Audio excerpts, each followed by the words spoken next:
Right, so implicit costs are not actual costs, all right? There could have been earnings, all right? Money that could have been earned. So losses to economists are costs. That's all there is to it, all right? To tie this in with earlier chapters, this is opportunity cost. The opportunity cost of running a business is the fact that you could have had your own job, right, and made money that way instead. So implicit costs are just money that could have been earned. Explicit costs? Things that you actually spend money on, like labor, raw material. Things you pay for, right? So examples would be job you could work at. Examples down here, wages, raw materials, etc.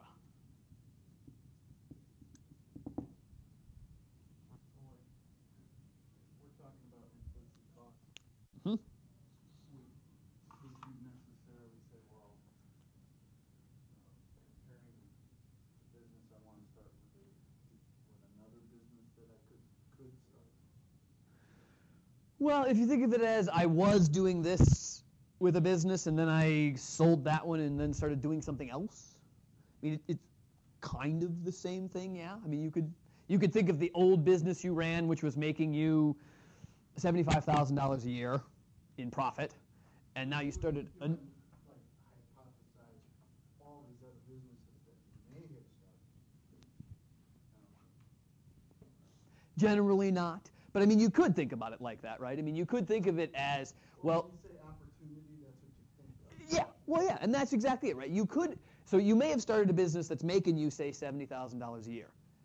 If you decided that you wanted to work more, you could have started a different business that required more of your time, more of your effort, and maybe would have earned you more money, right? So you could have run a business that made you $100,000, but you decided not to run that because that would have required 24/7 of your time, whereas this one only takes you 12 hours a day, 7 days a week.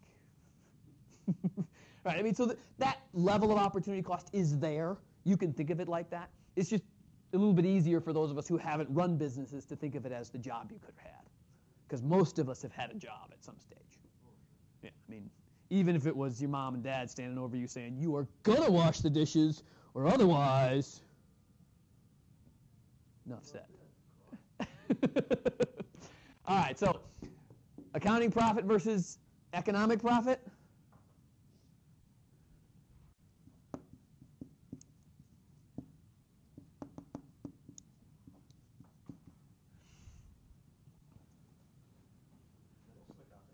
Is it? So accounting profit is exactly what accounting profit is. It's the amount of money that you earned, the amount of profit that you had. So take your total revenue and subtract off however much money you spent on it. Right? Economic profit, almost the same thing. Yeah, include those implicit costs as well. So one does not make an economic profit until someone is earning more than the job they could have been running otherwise, okay? And again, what I point out to people is that when I say in economics that you're not earning economic profit, I'm not saying you're losing, okay? I'm just saying you're not making as much money as you would have if you'd have just worked a job instead, all right? So when I say that they are not making profit, don't think that they're losing money and they have to go out of business. That's not what I mean, right? And I'm going to say this for the next 2 to 3 weeks here constantly. There's an economic loss going on. That does not mean that they're losing money, right? It just means they're not making as much as they would have otherwise, okay? So if you expect to make $100,000, an economic loss is only making $80,000. Oh, darn. okay? I mean, that's what is meant by an economic loss, not making as much as you expected. All right? So, with that, moving on into then production, because the whole point is that we want to build this cost structure. Where does this cost structure come from? So we need to talk about hiring workers, because those are your biggest costs as a company, usually. So one of the things that we'll talk about when we talk about production is the law of diminishing returns, or at some stage, too many cooks, spoiled broth, right? So the definition of the law of diminishing returns is the point where marginal product starts to fall.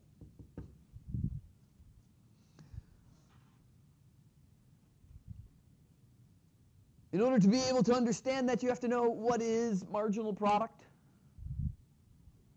What do I mean by marginal product? All right. Marginal product is the output added by one more worker. And the key here is that you're incrementing by one worker. Now, some businesses, I'm going to put a little bit of a caveat on top of this. So imagine, if you will, that you're running, say, GM, right? How many people does it take to run a line in GM? Yeah, where the hell more than one, right? I mean, hundreds, right? Potentially even thousands of people to run one line that produces, you know, a car every 2 or 3 hours or 20 minutes or however long it takes, okay? So when you look at these workers, don't necessarily think of them as one worker. Think of them as one unit of workers, right? So think of this as a line of workers at GM. So this one may not represent one person, but 100 people that are all working on one line of a business. All right, so marginal can change based on the scope of your business, right? If you're a 12-person business, you can analyze every worker. If you have a 1,200 worker business, it's really hard to look at the difference between worker 1,100 and 1,101.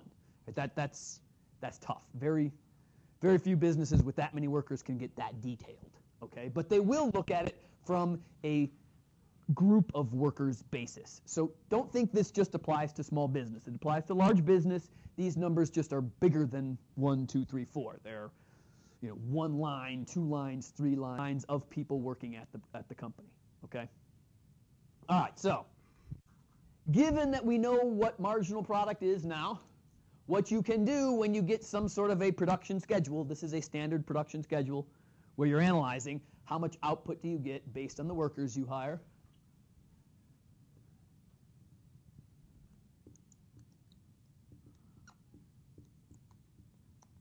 You can get the analysis of marginal product. And how do we figure out what marginal product is for each worker?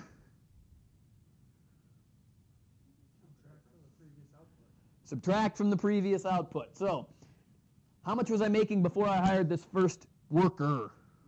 Nothing. So how much did this worker add? 12.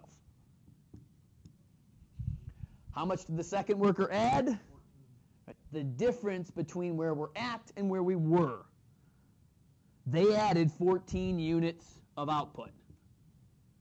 So don't think of as the total being what they added, but how much they added from the other person added on, right? How much did the third worker add? 12. How much did the fourth worker add? You will have to do some subtraction in this class, folks. Bring a calculator if necessary. How much did the fifth person add? Sixth person? -2. Where did the law of diminishing returns kick in? Between 2 and 3, please realize that it is the third worker where the law of diminishing returns kicked in.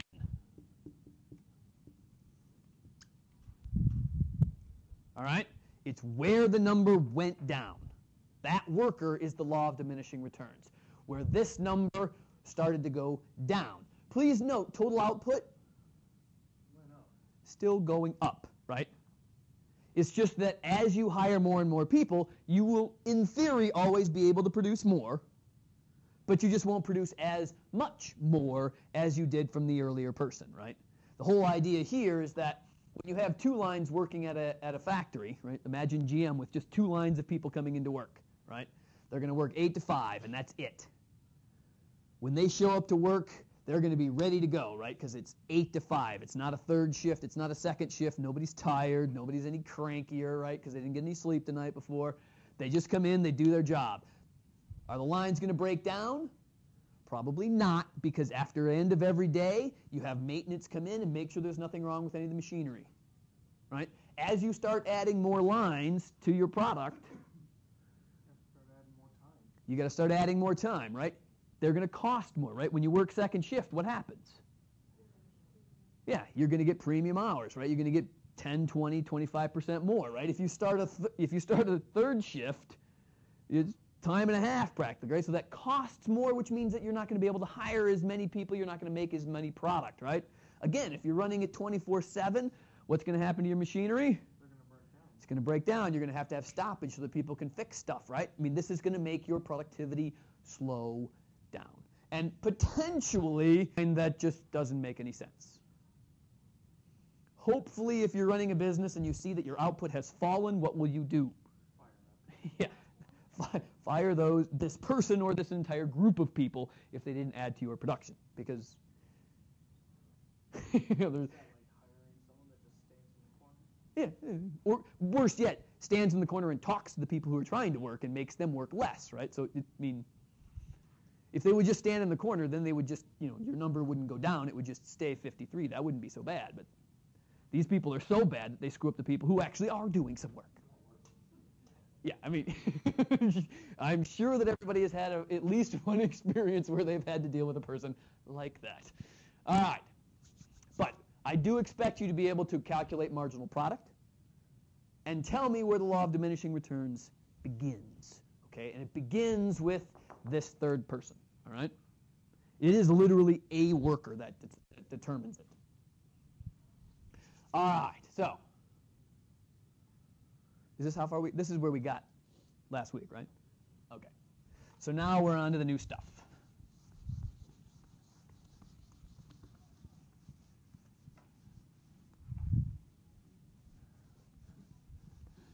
So this talks about production.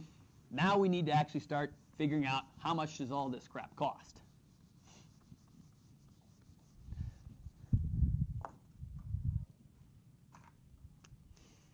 All right, so just some terminology before we get jumping into it.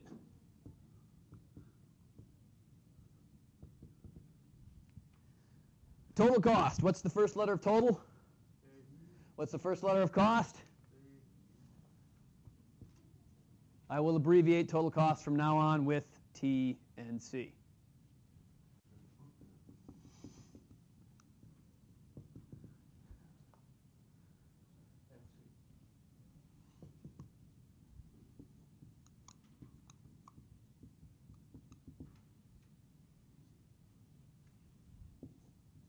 Okay. And the formula that you guys need to know.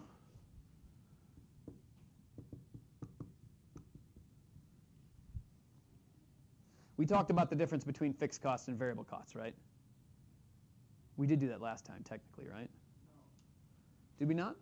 Is that different than what they're saying? They're saying total fixed cost. Yeah, I know. Is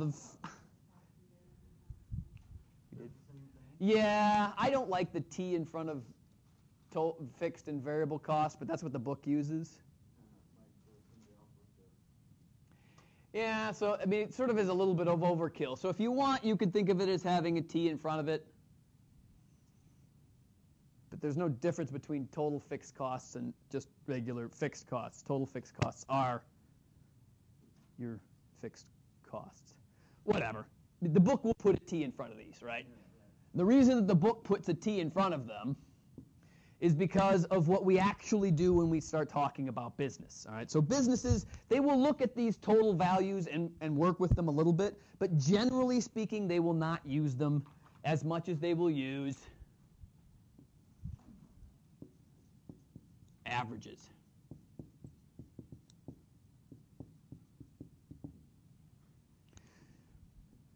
Guess how we're going to abbreviate average total cost? A TC for average total cost, average fixed cost, a FC, and average variable cost.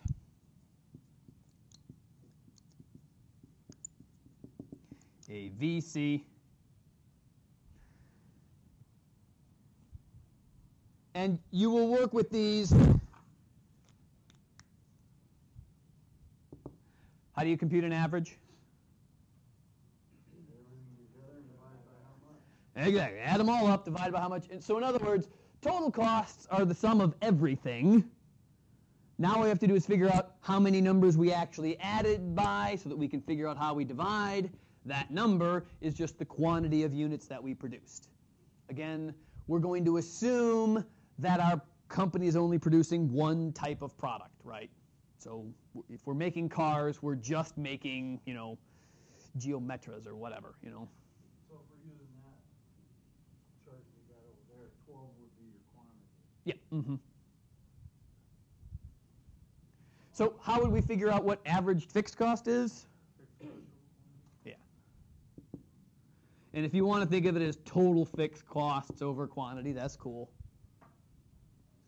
That's the way the book does it, so I'll try and stay consistent with the book.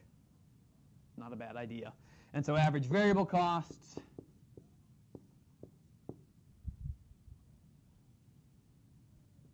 And the nice thing about it is that whether you're dealing with totals or you're dealing with averages, this formula holds true, right?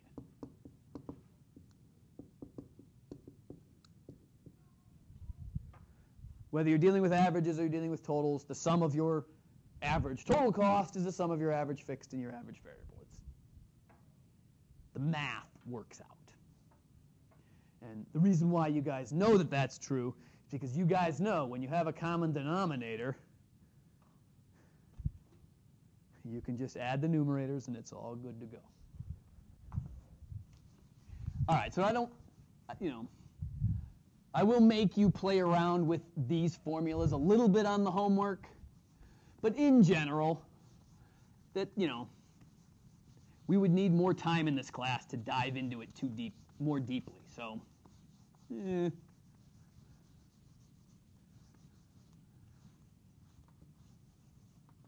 what I'm more concerned with is looking at the pictures that are generated because of these things, okay? Again, if we had time, we would look at lots and lots and lots of numbers. We would probably spend 2 to 3 weeks analyzing these numbers and spending a great deal of time talking about, well, when are they going down versus when are they going up and all that other kind of business. We really don't have that kind of time, so I try to simplify it. And the way I'm going to simplify it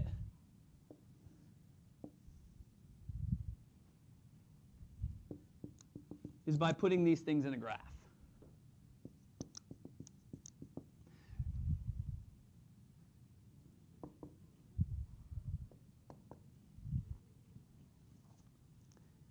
And the two graphs that we're going to look at are the total graph and the average graph. All right? And I will tell you right now that we are going to look at the graph for totals. I'm just going to show it to you. Please ignore it once you've looked at it a little bit. That graph is way too hard for us to deal with, okay? I want you to understand what it looks like and why it makes sense. But really, the analysis that we're going to do is going to be based off of the average. And the reason why we're going to base everything off of the average is that the average is really giving you a better analysis of profit, right? Because when you go to sell your items, you're going to sell them one at a time.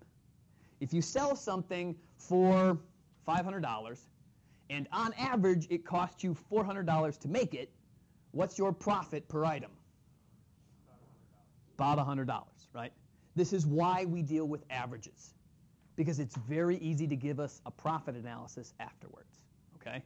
So this is why we're averaging. So bear with me as we will use averages forever after today instead of using the totals, all right? But I want you to see the totals graph once so that you have an idea, but then don't worry about it, okay? All right, so let's see. I only have 5 colors. A bit of a bummer, but that's fine. 4. It's a bit of a bummer, but we can live with it. All right, so again, bear with me. I'm going to start with the total stuff. And then we will move on into the averages.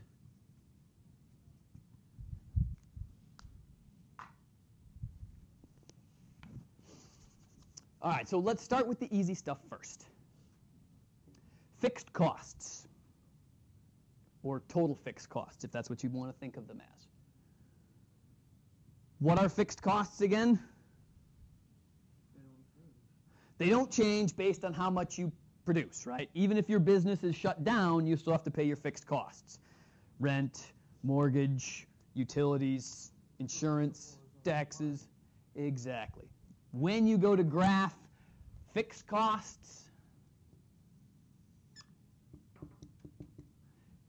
it's a lovely straight line, because no matter how much you output, no matter how much production you do, these fixed costs, they stay fixed. That's why they call them fixed. So in that sense, it's kind of nice, right? Now, variable costs. These are the things where the graph starts to look silly or strange. Now, if you have your book with you, the book does a much better of drawing these pictures. I will attempt to draw them, but bear with me that I suck at it. Page 140? 120. Ah, yes. Very good. So variable cost, try and give you an idea of why the graph looks the way it does, okay? So initially, again, imagine, if you will, that you're producing cars. If you want to, you could hand make every car, right? And spend an entire, week building a car. How much would it cost you to build each car by hand on a daily basis? More than likely, it's going to cost you more than you're going to sell it for, right? So the idea is, in the beginning, as you start to ramp up your production, your costs go up a lot, okay? Because you're not specializing, okay? You're not creating any efficient means of production. But at some stage, as you start adding more people to the job, right, if it's just you doing it, it takes a lot of work and it takes a lot of money. But once you start hiring a second person, hiring a third person, what starts happening to your total costs? They start to drop down a little bit, not because those people are cheap, but because the amount of production that they add overbalances the amount that you're paying them. So when you're building a car, if you're smart and you're going to build this car using 3 or 4 people, you set up a production line, right? Someone builds the chassis. Someone deals with the motor, someone deals with the electrical, and then someone puts it all together, right? And once someone gets really good at their particular part, what do? They're more efficient. Bam, bam, bam. And so what happens is the total costs start to flatten out. And this is where you're dealing with specialization. People are learning how to produce that one thing and being really good at it, right? And this is why we wanted specialists back in the day when we first started getting, car factories and manufacturing business, because we did it on a line and somebody had to do one specific piece, right? So it's put on the tires, right? So you learn really fast how to get a lug nut on, how to turn the crank, and how to get the foot-pounds on that lug nut exactly right. And you did it, boom. Now, you weren't as fast as a machine, but you were pretty damn good, right? And of course, if you were right-handed, you'd get this huge right arm, and your left arm would look like a string bean, right? And if you were left-handed, you'd get this huge left-handed arm, and they would worry about carpal tunnel and insurance and blah. Anyways, so it starts to level off. Now, eventually, though, what happens? As you start to break down the jobs that your particular product requires, what happens? Eventually, you can't break it down anymore into a nice unit, right? You can't have one person working on the front windshield and another person working on the front quarter panel, because they're going to get in each other's way. So you really have to have the front quarter panel guy waiting for the windshield guy, or vice versa, depending on how you build your car, right? And so eventually, your costs start to skyrocket. They start to jump way up, right? Because now you're starting to get people getting in the way.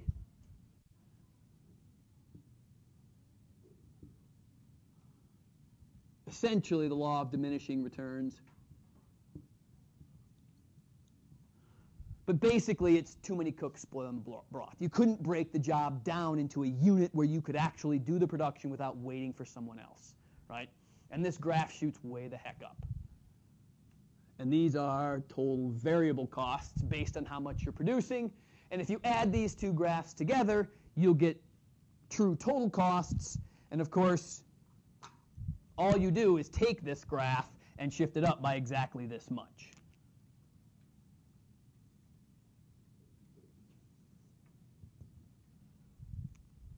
And that's why the graph looks that way, okay? Again, don't sweat this too much, but it's just me trying to give you an idea of why the graph looks this way. Now, the average cost curve is much more exciting, and it's the one we'll be using all the time. So, first off, let me point out, I'm going to draw the average fixed cost line, but I'd like you to forget it exists after I do it.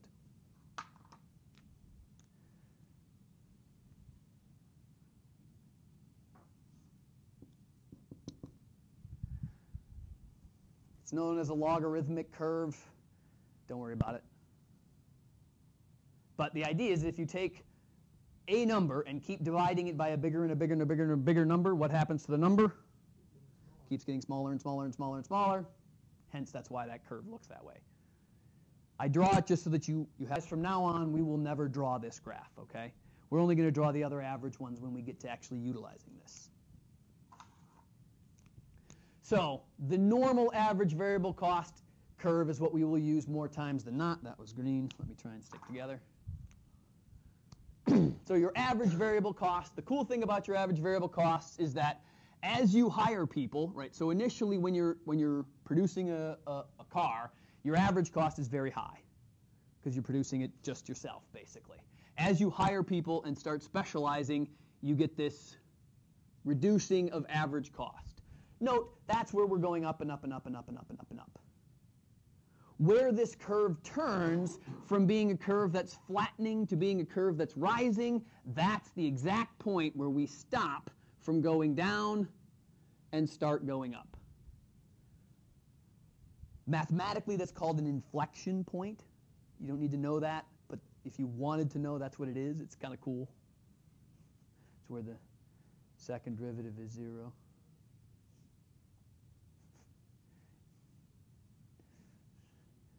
Anyways, the idea here is we're specializing, we're specializing, we're specializing. This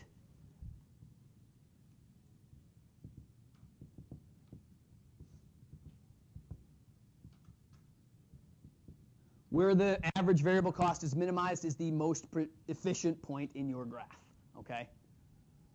That's, in theory, where if you are going to be the most efficient, you will produce your cars, okay? There are only a very few industries where this point is where we will actually go towards when it comes to production, okay? You'll see why in a couple of chapters. But now, to add total costs in there, basically it's very similar graph. It's just a little bit higher, okay? Note, though, that it's not exactly higher because this is the curve that we have to be adding to it. It's a little weird. But what I would do is basically draw something similar. Here's your average total cost.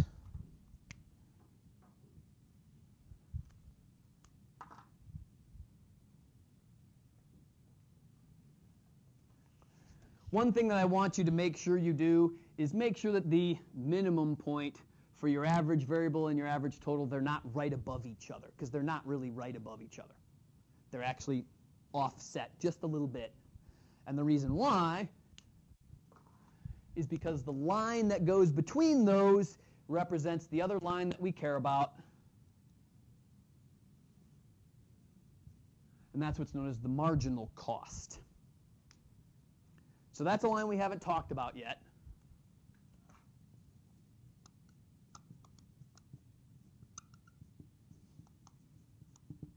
But hopefully, since you guys have sort of heard me talk about marginal a little bit now, you have an idea of what it means. What is marginal cost? Remember to reference back to what marginal product was. Exactly. It's going to be dealing with how much does the total cost change based on the additional quantity that we're going to produce. The idea here, marginal cost, is how much will total cost change from one additional output.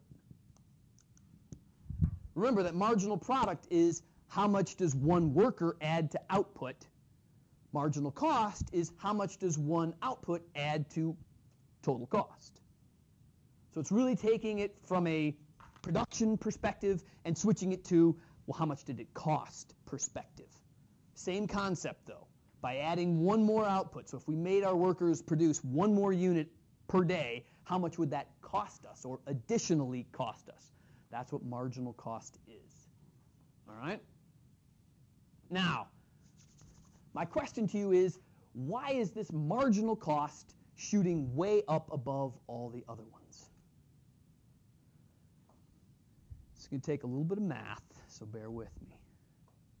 I'm not going to ask you to do the math, but I would like you to just chill for a second, hear it, and understand what it means.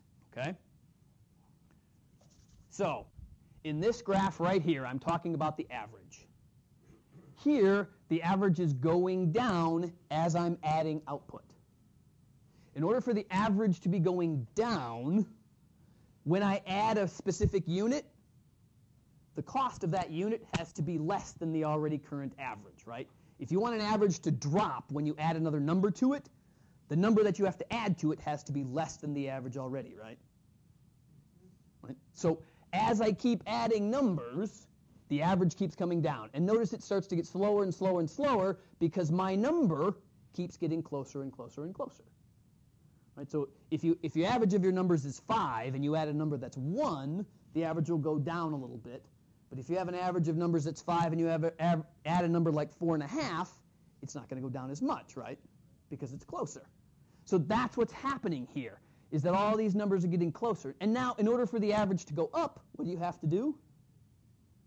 You have to add, you have to add a number that's more, right? And that's why this marginal cost curve always goes right through the minimum point of these lines, okay? And in order for the average to jump a lot, you have to add a really freaking big number, right? Because if you have 1,000 numbers and you want the average of those 1,000 numbers to jump from being $4 to $4.05, right? I mean, that one unit you have to produce is going to be a lot bigger than $4.05, right? Okay? Now, my question to you is, if these marginal costs keep going up and up and up and up, would anybody ever produce somewhere way up here where the marginal cost is really high?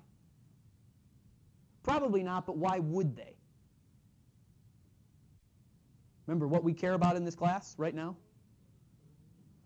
Profit, right? What's the other side of cost? Oh, the other side of cost? What did we do in Chapter 5? Talked about elasticity. Revenue, right? How do you generate revenue? Well, be careful. That's not necessarily true. In order for you to make money on a product, what has to happen? What has to happen if you look from cost to revenue? Your revenue has to be higher than your cost, right? Well, how do you generate revenue when you're selling stuff? I mean, what do you got to do when you sell? Yeah, exactly. The price, right? If the price of your good, if you know, suppose that the minimum cost down here is at like $200 a car. What do cars go for right now? How much do they cost at the dealer? 15, 20 grand, right? Well, if this number is like $500, this number is going to be like $1,000.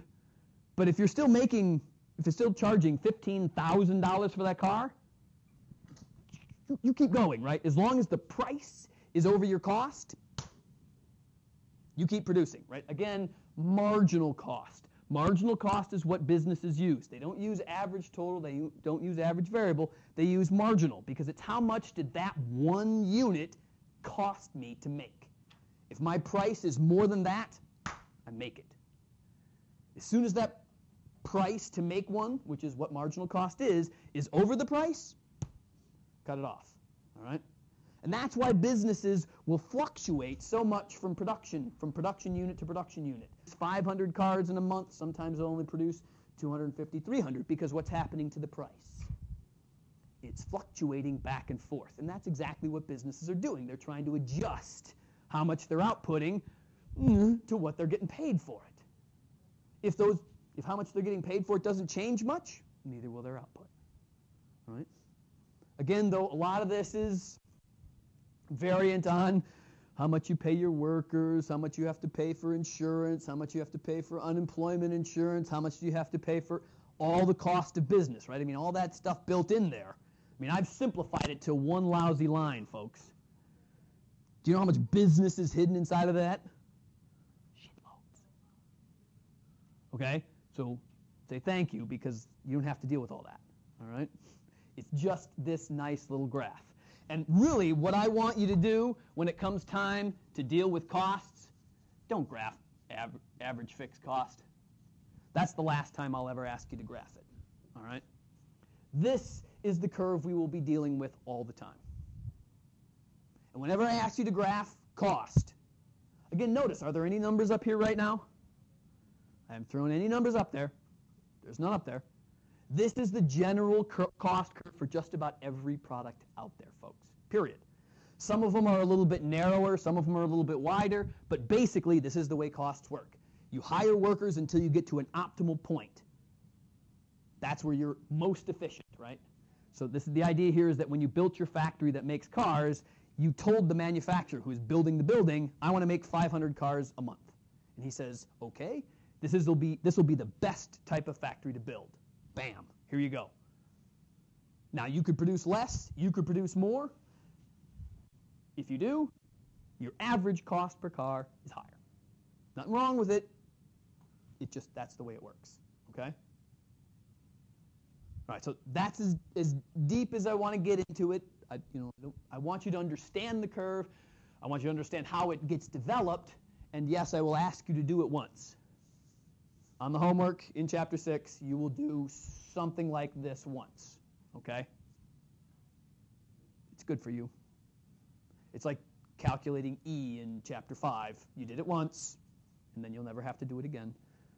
So you'll do this once. I know, I apologize beforehand, but I will ask you to do it once just so that you can see how it works to some degree.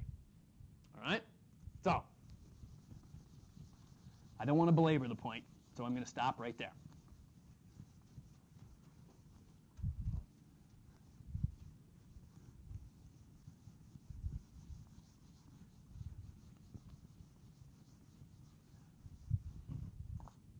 All right. Let me make sure I don't screw something up.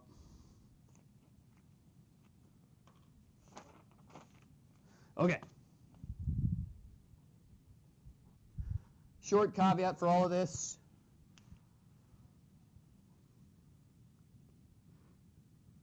These are all short-run analysis graphs, okay? And the reason that you know that these are short-run is that there's a difference between average total and average variable. Remember that in the long run, what happens to our fixed costs in the long run? Well, they stay the same and they actually disappear, right? Everything is variable in the long run. In the long run, we don't have anything fixed. We can, adjust things as we see fit. So when we look at costs from a long-run analysis, so we're switching gears here a little bit. This is first gear, folks. This is sort of the looking at it a little bit more narrowly. Now let's shift up into fifth gear, or sixth gear if you've got one of those new cars with 6 gears in it. Just messed up, by the way. I drove one of those the other weekend. I had hard enough trouble shifting from 4 gears to 5 gears. I'm a stick shift guy, in case you didn't know. Okay, so anyways, long run. We're in 6th gear. We're flying along. Anything is possible, okay? Anything. So first off,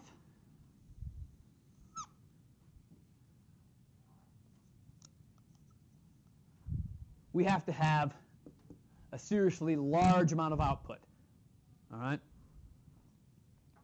What I like to do when I show this, actually the book does a pretty good example of this, so I'm going to try and copy it to some degree, is imagine if you're going to run a business and you go to a contractor to build your factory, and you ask him, hey, I want you to build a factory for me. What's the manufacturer going to say? What's the contractor for building the building going to say? How big do you want it? Now, how many sizes do you think that guy has in his back pocket? He's got an infinite, but probably he's got a bunch of blueprints that are pretty standard that people have already used, and he probably has like 3 or 4 of them, right? So he'll say something along the lines of, well, do you want small, medium, or large? You know, and small will mean one thing, medium will be another, large will mean another, all right? So what he'll do is he'll say, well, how do you want this thing to work out? All right, you could have a small factory. This is a small factory where your output, your average cost, this is long-run average total cost curve. Note, when you put an L in front of it, that just means it's long-run average total cost. It looks just like regular average total cost, except it's got an L in front of it. You don't put the S, but whatever. The idea here is that, say you were, let's do this with the car example, right? You could produce 500 on average per month, and it would cost you, say, $2,000 per car to produce those 500 cars, okay? That's a small factory, right? So the amount of money it takes to buy the land, not too terribly much. The amount of variable cost, you're not getting a whole lot of benefit, though, because when you go to buy your parts, you're not buying enough parts to get a big, huge quantity rebate, right? Because you're only producing, 500 cars in a month. That's nothing car-wise. All right? Well, the contractor, the factory builder, he's like, well, you could have a medium-sized one. This will be a lot bigger. You could produce a lot more cars. Say you could get up to 1,500 cars at the most efficient point of your curve.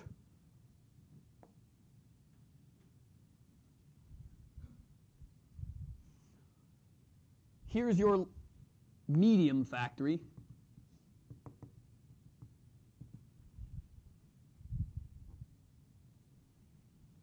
And suppose at that 1,500 cars per month spot, maybe cars are only costing you, let's say this is like $1,600 a car. I'm just pulling numbers out of my, whatever, just giving you a number. Why is the average cost at the most efficient point less for the medium factory than the small factory? You can buy parts in bulk. Buy parts in bulk, right? You can buy workers in bulk, right? You can get, if you're going to hire tens of thousands of people, those people are going to compete more, and you're going to be able to say, well, your average wages, we have to hire 5,000 of you guys, so we can't pay you all $40 an hour. We can only pay you $30 an hour. Same thing works for hiring labor as it does for buying parts. And again, when you go into a city and say, hey, I'm going to build a medium-sized factory in your town and hire 5,000 employees instead of 1,000 employees, what does the city do? Hell yeah, pulls its pants down, grabs its ankles, and says, here's a bunch of tax breaks, right? I mean, that's what every city is doing nowadays, right? Because what do cities need? They need lower unemployment. I mean, what would Janesville do if GM said, well, maybe we'll come back and open that factory again? What would Janesville do, folks? Hell yeah, they would, right? They'd be like, yeah, take anything you want, right? Here are the keys to the goddamn city. Come back in and hire 10,000 people. course, they didn't know that when they were closing, but you know, now that you've gone through it, now they know. And they're like, okay, we'll do whatever it takes. And what have they been doing since GM closed? Finding other businesses and saying, here's tax breaks, here's tax breaks, here's tax breaks. Because they need people to work, right? Because how do they collect taxes if they don't have people working, right? I mean, that's chapter 19. We'll get there. All right, so what happens if they have a truly large factory, though? All right, so imagine, if you will, this is a medium-sized factory, which size is the GM place here, right? I mean, the medium factory size is what GM was here in Janesville. Could have they made one bigger here? Well, sure they could have, right? I mean, they had the land for it. They actually did, all right? What was the problem with all the land that GM was built on again? It was a swamp. I mean, they could have converted more of the swamp into factory if they wanted to. What would have happened? It would have flooded even more often than it already did. Well, so let's not go there. But the idea, though, is they could have built a bigger one, and they could have built a truly huge factory.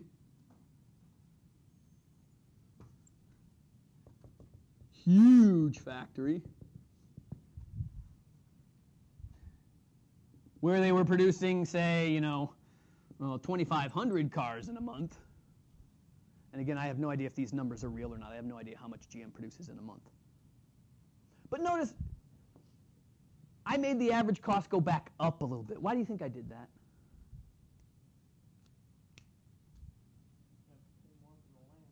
Got to pay more for the land, right? Means that you're going to have more taxes. It's harder to get a bigger tax break. Just because you're hiring from 1 to 5,000 is a nice hop. From 5,000 to 7 or 8,000, that's a little overkill, right? So you're not going to get as many tax breaks. In addition, if you're going to buy in bulk, you're going to have to buy a lot. But now you're going to have so much production. When you buy in bulk, what are you going to have to do? You're going to have to store it, and then you're going to have to move it from your storage to your production unit in order to get that. So the bulk discount starts to disappear. Okay? So your costs they're still low. I mean, they're under the 2,000, but they're probably sitting here more along the lines of an average car costing you $19.75, right? So it's better than doing the small factory, but there's no way it's better than the medium one. The medium one is the best, in theory, that you could do, right? But does GM have some factories that are this huge? You betcha they do, down in Tennessee. Why? Land's cheaper, right? This cost curve is a little bit lower already, just a little bit. Labor's cheaper, which makes the cost curve even a little bit lower, right? So this number can fluctuate a little bit based on labor costs and land costs. In addition, GM, right now, price of their cars? Going up, right? So they're perfectly okay cranking out some of these nice, big, huge factories, right? But the problem with the Janesville factory, of course, it was a medium size, but its cost curve had shot way up because of the swamp underneath it. But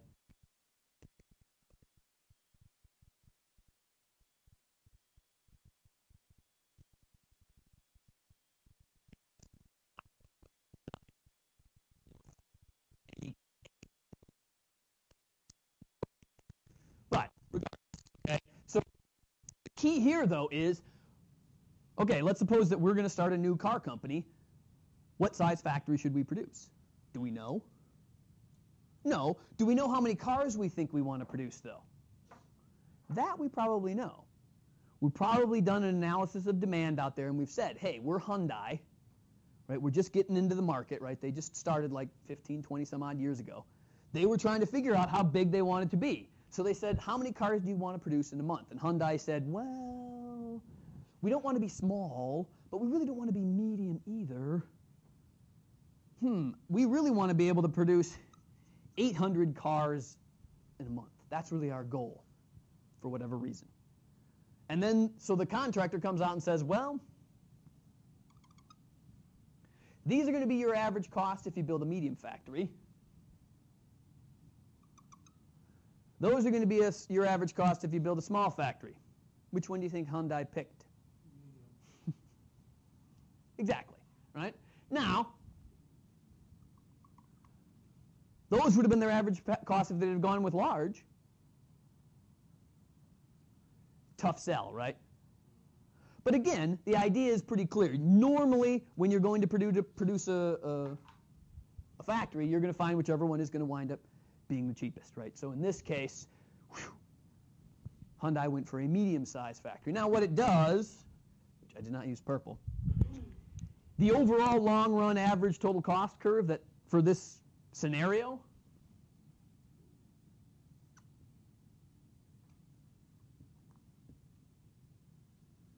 really looks like that. If you want to produce somewhere between here and here, you're going to make a small-size factory. If you're going to produce a number of units from here to here, you're going to produce a medium-sized factory. A huge factory, because that's what's going to minimize your costs, okay? But that's thinking of it in terms of just 3 designs, right? I mean, if the contractor had way more than 3, what starts happening to this line? It starts to even itself out.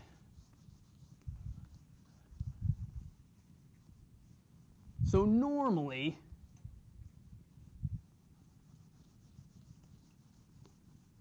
when you look at a true long-run average total cost curve,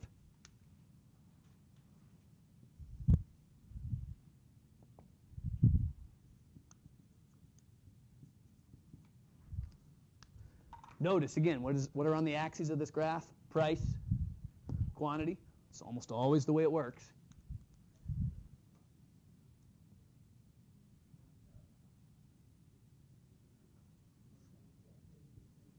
This is the standard curve for the long-run average total cost curve if you keep letting this number vary, right? So the whole point is that, well, imagine if you had another line in between here and another line over here. If you always look at the lower points of all of those graphs put together, it starts to look a lot like this, okay? And this is kind of the way the business world works, is that as you grow, as a company grows, what happens to their average costs? They go down as they learn how to specialize, as they learn how to machine things a lot. But eventually, once you get really big, what happens to your average cost as you produce more? Starts to even out, and then eventually, it's going to start to go up. Hey, retired people should be leaving.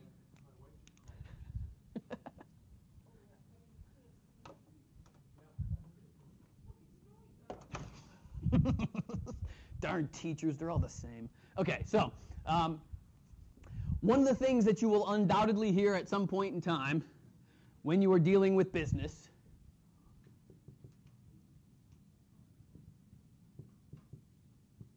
is this phrase, economies of scale. What they mean when they talk about economies of scale is basically when you are growing, as long as your average costs are declining, you are experiencing economies of scale, right? This is why businesses like to merge, right? When you've got 2 small companies, their average costs are up here. Once those 2 companies merge and they become the same company, their average costs go down because their output grew. Now, why is that?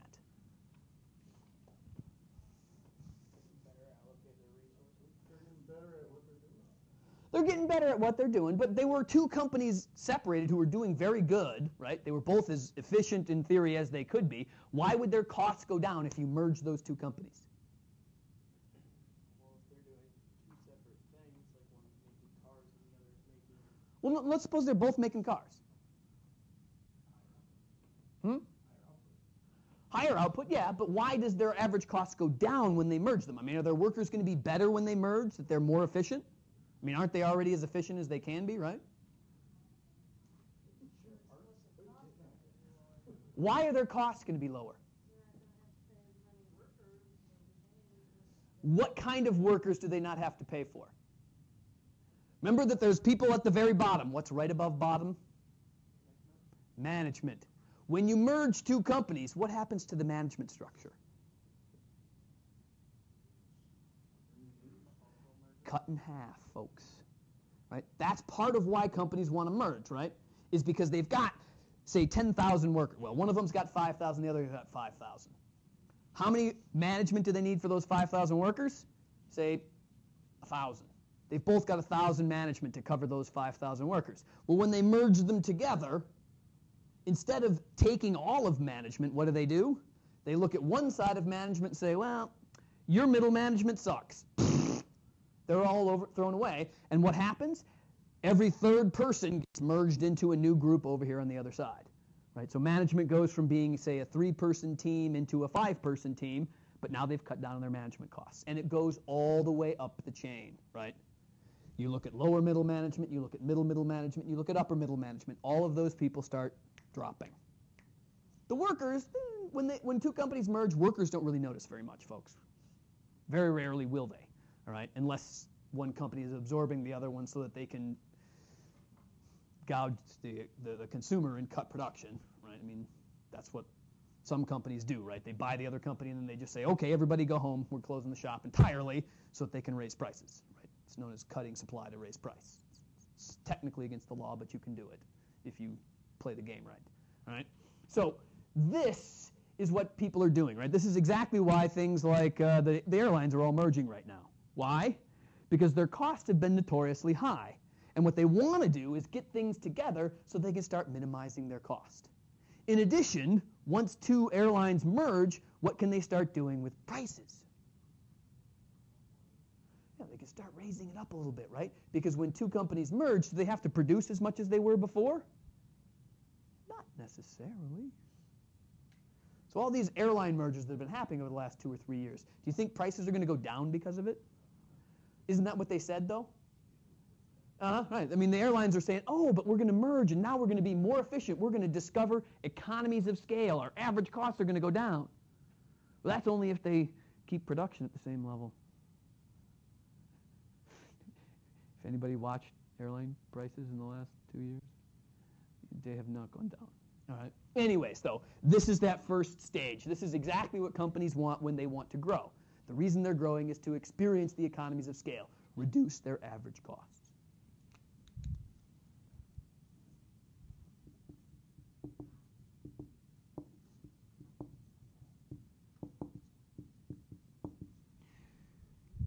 As companies keep growing, they get bigger and bigger and bigger.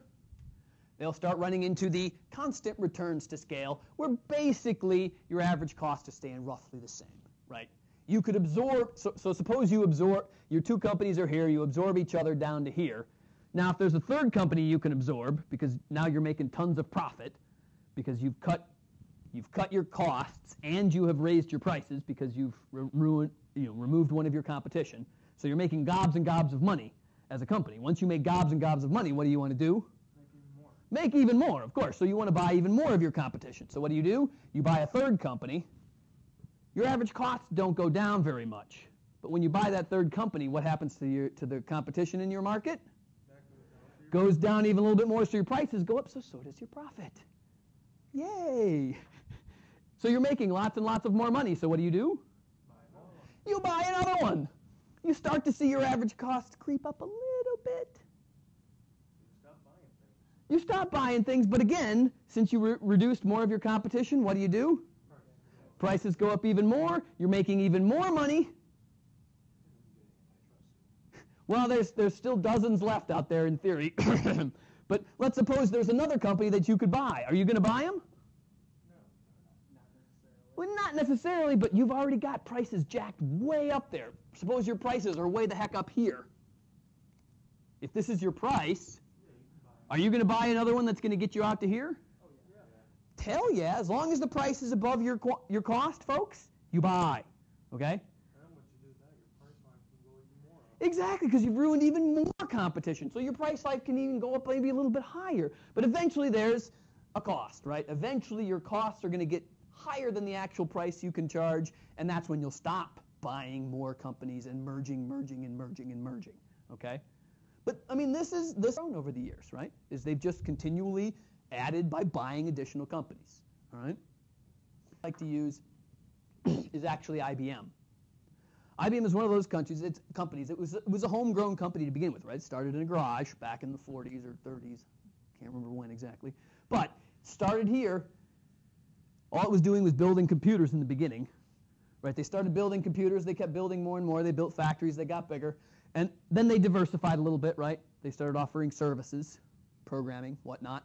Kept growing. And again, how does IBM grow? I mean, if it's just producing computers, they can just, okay, same, build a bigger factory, ship them to wherever. But once they start offering services, right, so if they're going to be consultants or programmers, what do they have to do? If you consult for somebody, what do you do every day or every week? You fly to the city, you consult for 4 days, and then you fly home, right? That's the life of a consultant. But I could be doing that for Epic right now if I wanted to. I could be a consultant, make probably $250,000 a year, and fly to like Boston or California every week. Every week, right? That's what consultants do. Yeah, they get paid, right? $250,000, $300,000 a year. But you got to fly every week. So how do you reduce costs if that's the way your business is built? Send more of them out of a time. But eventually, if you're sending 200 people to the East Coast every frickin' day, what? Yeah, you start a business. You open up a regional office in Boston, right? And you say, oh, here's my IBM office in Boston. And so instead of having to ship them from the Midwest every week to Boston, because that's cheap, right? All they got to do is get in their car and drive to work. Well, are you only consulting in Boston? No, you're also consulting in LA. So what are you doing shipping 20 or 30 people? You open an office there, right? What if you're doing it in Dallas? What if you're doing it in Spokane? If you're doing it in Toronto, you build an office in Toronto. You're doing it in Beijing. There is an IBM office in Beijing, folks. IBM consults in the People's Republic of China. There is an office out there, okay? There is one just about everywhere, okay? That's part of their game, right? Why?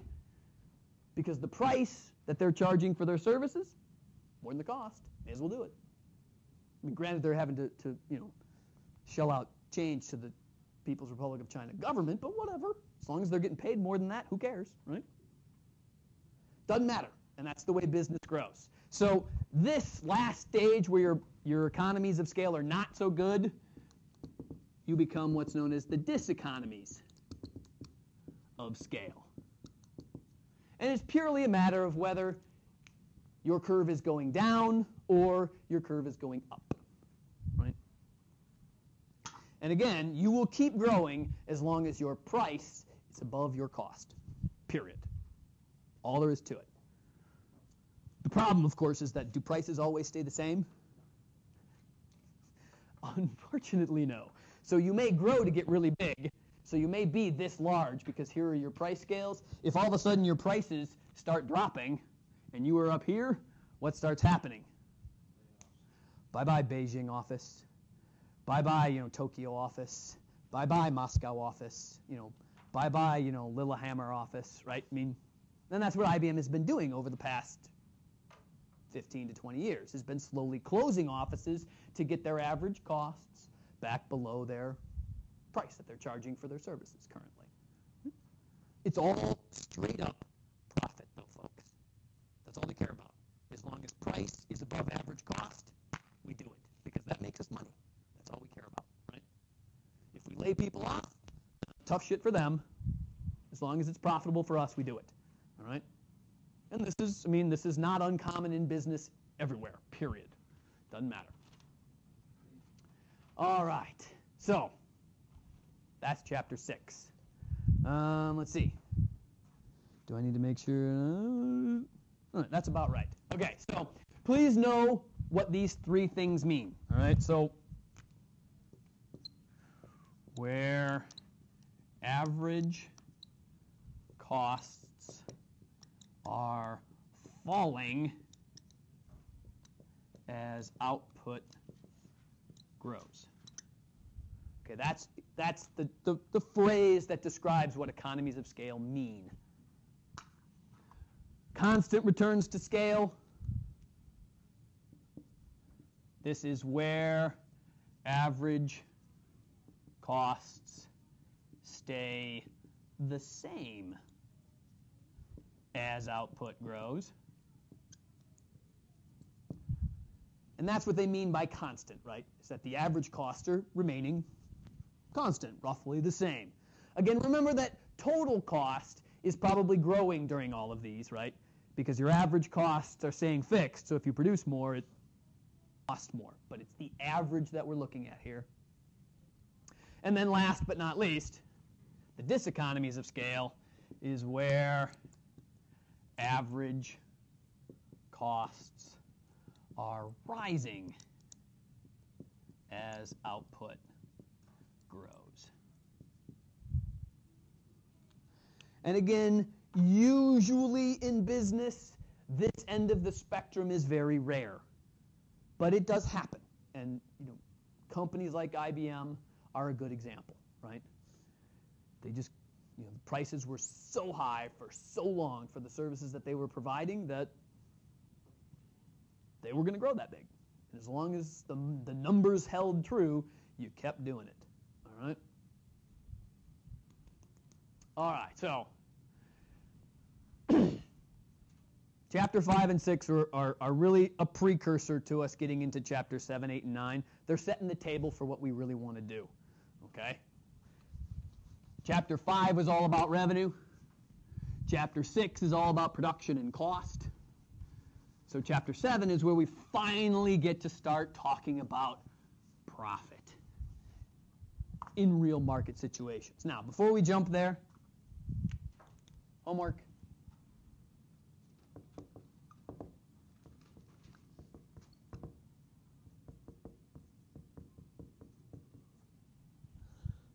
Three, 4, 6, and 8.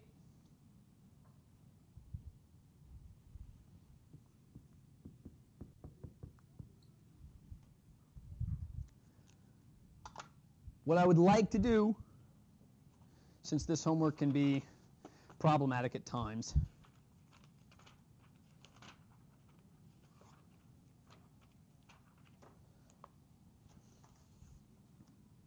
all right, if you would look on page 118 where it does a little bit of an analysis of total cost.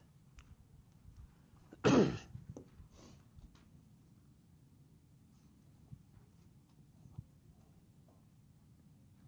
what do they do it?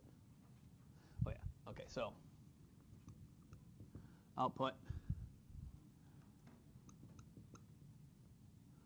fixed cost, variable cost, total cost.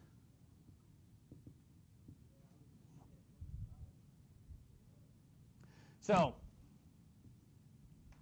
if I produce nothing, let's suppose that my fixed cost, this is just me making something up, okay? So I'm making up a similar table as page 118, but not exactly the same. If I tell you that my fixed costs are 20, and I tell you that my total cost is 20, when I'm producing nothing, why are my fixed costs and total costs the same? Because since you're producing nothing, your variable costs are nothing. Okay, so hopefully that's self-explanatory. Now, if I decide to produce 1 unit, what are my fixed costs? Because what are fixed costs? They're fixed, so they always stay the same. If you ever change this number, you screwed up. Please don't do that. Okay? Now, variable costs, they start to grow. All right, so variable costs start coming into play once you start producing something. So let's suppose that my variable costs here are, 10. If my variable costs are 10, what's my total cost? 30. Because what are total costs? Variable costs, fixed costs. Okay? So remember that the sum of these two always has to be this one. So, just for kicks and giggles, let's suppose I go to a second unit. What are my fixed costs? Okay, those numbers don't change. What if I told you my total costs are 38 this time? Your variable costs are 18. Again, you guys know how to add, right? Okay, let's please. All right, so I expect you to be able to do this column fairly easily because it's really just adding and subtracting, okay? Right, they can give you any mix and match of these numbers. They just have to add together. Just remember this one never changes, okay? So if you take a peek on page 128, see that table that's sort of blank, page 128? That's the table, fill in. My advice to you, copy that page and then just write the numbers in on the page. You can write it in on the book and then photocopy it if you want, but then you've written in your book. Okay, so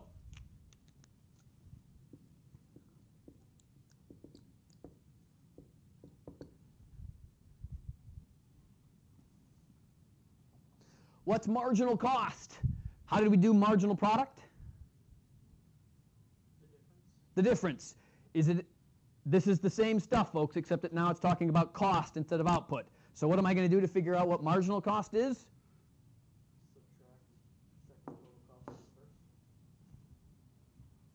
Bingo.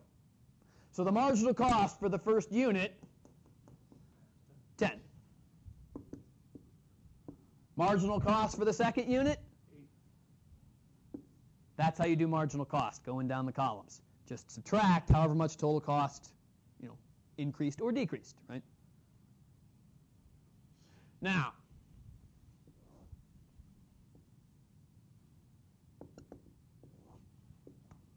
how would you figure out average fixed cost?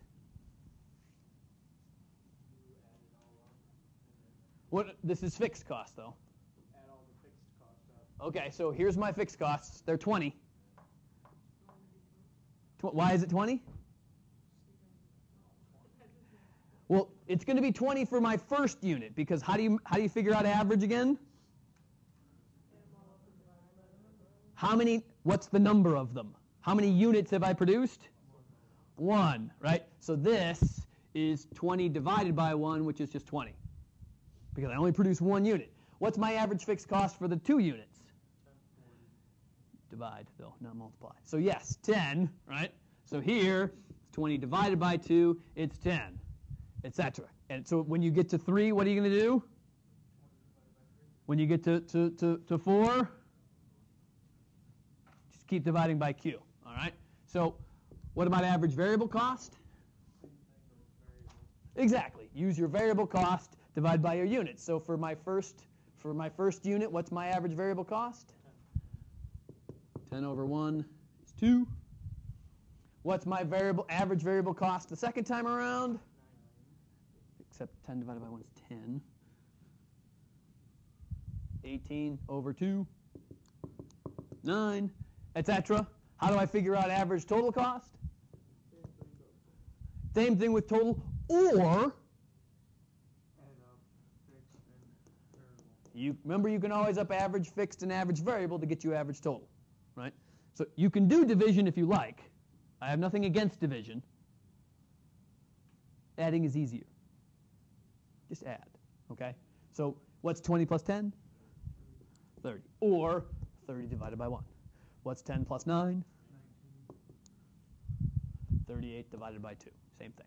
The numbers will always be the same, okay? So I could add lots more rows, but then it's just that game over and over and over again. All right? So that's what you're going to do for number 6. Good? Okay. So, I think the rest should be relatively self-explanatory. All right, now, I apologize for this, but I would like Chapter 7 a little bit. Because of the number of vacation days that we have inadvertently had in this class, we are behind, and it's making me mildly nervous. So, we're not going to make it all the way through Chapter 7. There's no way, even though I would like to. I'm just going to set the table for you, and then on Wednesday we will finish up Chapter 7. Please realize that the quiz for Wednesday, just on Chapter 6, okay? I won't include any Chapter 7. I'm nice. Say thank you. Okay.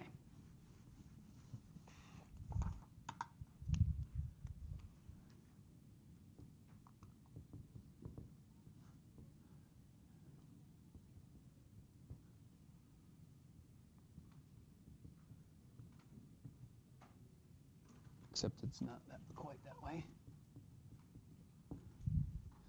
So Chapter 7 is where we finally start analyzing markets. All right, so literally looking at market structure. The first market that we're going to look at which is the real title of Chapter 7, is a perfect competition. All right? Now, since the market structure out there in the world is really, really, really, really, really diverse, what economists have to do is kind of group them together into like markets and then treat them more or less the same. Okay? All markets, folks, realize are different. I understand that. But there is no way we can analyze all of the different markets that are out there and get any kind of an understanding of what the hell's going on. Okay? So what we're going to do is try to subdivide them into groups. And then based on those groups, analyze how do most of the businesses in that group work. All right? So, there are 3 discerning characteristics that economists use to describe a market. 3 characteristics of a market.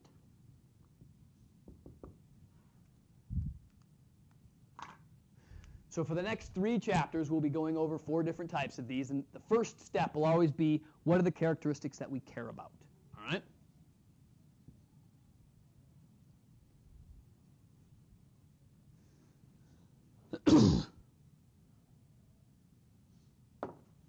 The first thing that we care about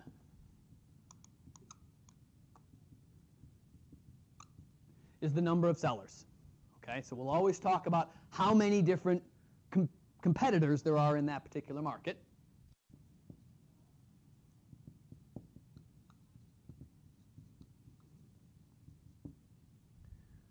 We'll talk about the type of product. Type is slightly the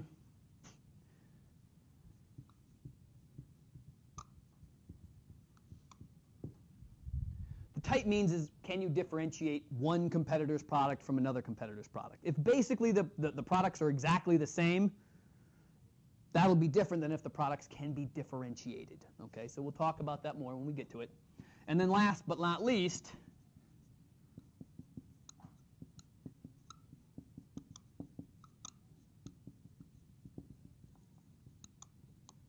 how easy is it to get in and out of that market?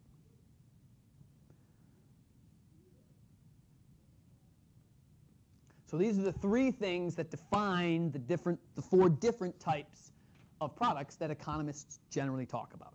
All right? Now, all I want to do is to set the table for a perfect competition to start with. So, a perfect competition means that there is lots and lots and lots of competition. Okay? That's sort of the idea behind a perfect competition. So,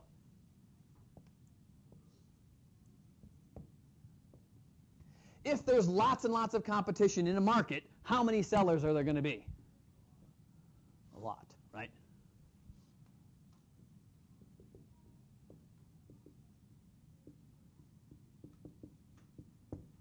All right, this is essentially, again, think of this as being the ideal market for buyers in the United States, right? In the United States, where it's supposed to be a true capitalist society, we know it's not, but we'd like to think it is. We would like, as buyers, there to be lots and lots of competitors. Because what's going to happen to the price if there's lots and lots of people competing? It's going to be nice and low, right? Now, this is where it gets a little tricky in the perfect competition side of it. If there are tons of people making a particular product, how different are the products going to be between those hundreds of thousands of different producers? Not very. In fact, in a true perfect competition,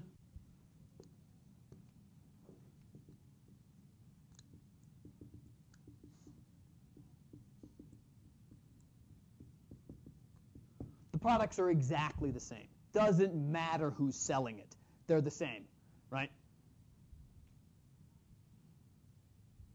That's a tough market to analyze because, of course, if there's no differentiation between sellers, do they advertise? No. What would be the point of advertising if your product is exactly the same as your competitor's product? You'd just be pissing money away, all right? So one of the keys to this in markets like this is that there's no advertising, because that's just a waste of money. If there are hundreds of thousands of sellers, how easy is it going to be to get in and out? Really easy, right?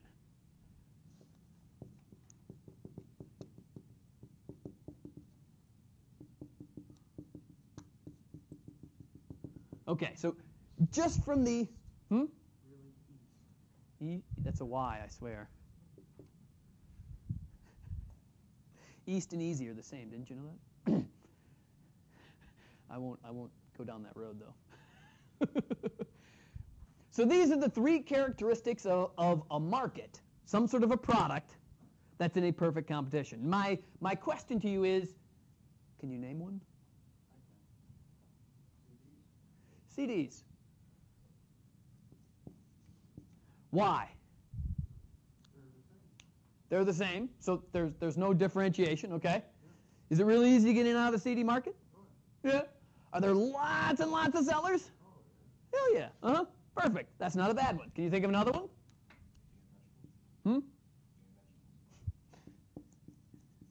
Canned veggies. Again, lots and lots of people making them? Sure there are. Are they different? Mostly they're the same, but what's been happening lately in the sort of the there's organic, there's gluten-free, there's salt-free, there's sodium-free, there's potassium-free, there's iodine-free. It's all the same corn. All right, can you think of anything else? Chips. Huh? Chips. Chips are kind of in there. Although, have you seen advertising for chips? Yeah. So chips maybe not fitting in there because we've seen Doritos ads, right? And that's a chip. So kind of depends on where you're looking at it, right? You got to think of something that's never been advertised. And if you think about it, how many? Water, that's kind of it there. But are there lots and lots of sellers of water? Who? Well, if you think about it in terms of bottled water, maybe. But generally speaking, where do you get your water from? The tap from the city. That's actually the other end of the spectrum because there's only one person who provides you water. You tap. The other thing that comes around from the Midwest, at least, and what we will analyze more often than not, the commodities market. Stuff like feed corn, soybeans, soybeans, wheat, all that kind of stuff that farmers grow. Because think about it, how many different farmers are there that are growing corn? And again, think of this more in terms of the worldwide than here in the U.S., right? I mean, even in the U.S., there's hundreds of thousands of each one of them. Spread it throughout the world, right? I mean, this is everywhere, right? So those are some good examples of types of markets that are in a perfect competition. Now realize that there is, right? Are any of these really perfectly fitting inside of here? Nah. I mean, they're close. They're good approximations, but they're not the real thing. This is really an ideal more than anything else. All right, so on Wednesday we'll come in and start talking about how do companies in this kind of a market maximize their profit. And thank you for allowing me to go a little bit over.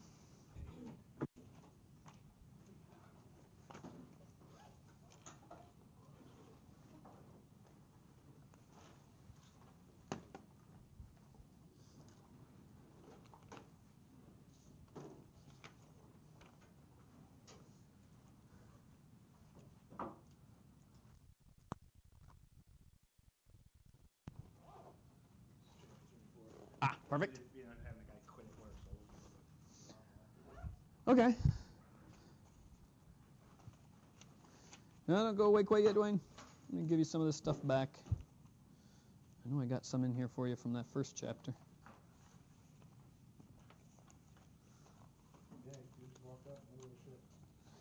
That would make life tough, huh? Yeah, well, especially with a small business.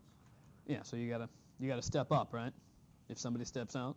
Yeah, we do most of our selling actually over online. Oh.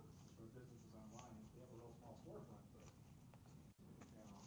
we made, I think last year, we about $750,000 worth of sales, and it was 90% of it was online.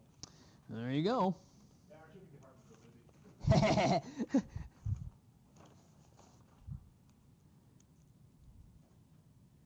Dwayne.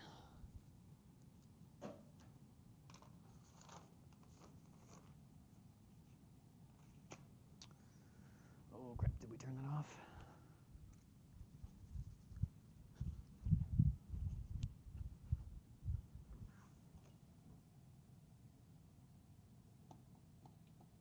Awesome again.